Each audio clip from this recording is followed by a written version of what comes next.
Celebrity couple Heaven Peralejo and Marco Gallio, known as the Marvin Tandem, shared the story about their engagement. Rumors surfaced that Marco and Heaven got engaged secretly. It was because the actor uploaded a compilation of his video calls to the actress while he was away.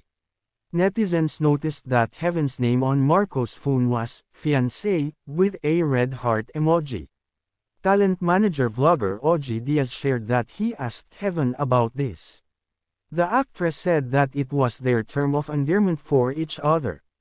In a recent interview during the media conference for their new series Avenues of the Diamond, Heaven Peralejo and Marco Gallio brought hilig to everyone at the venue. Based on the article in Pangmasa, female cast members of the series were asked about their dream wedding proposal. Heaven said to Marco, "Mahal, ikwento mo na sa kanila paano." Their co-stars were asked if the proposal already happened. Heaven laughingly said, "Tapos na," but immediately retracted this with a "charot lang." Then, the actress said that it does not matter to her where the proposal will happen even if it is just in front of a Thai restaurant. With this, Marco explained why Heaven mentioned a Thai restaurant. The actor shared that there was a time when he and his girlfriend were eating at a Thai restaurant in Makati and they were just talking. Tapos sabi ko, "Mahal, paano kapag hindi ako yumaman? Paano kapag hindi kita kayang suportahan?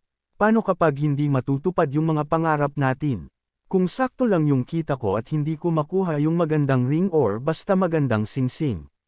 Kahit ganito ba i-accept mo?" Marco shared. After that, Marco created a ring out of banana leaf from the Thai food they ordered and gave it to Heaven. The actress said yes. "So, yun, doon ko nalaman na siya na nga pala." Marco said that garnered hilig reactions from the people present at that time. The couple was asked if they are engaged now. Heaven answered, "Paano ba natin sasagutin? Basta alam mo yun, mahal namin ang isa't isa.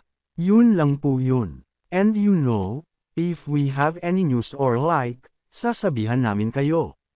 However, they shared that they already promised each other that through thick and thin, they would still be together. Heaven Peralejo stressed that they are dating to marry but they are not pressuring themselves. Marco Gallio said that they are not getting younger and the actress added that her boyfriend is a complete package.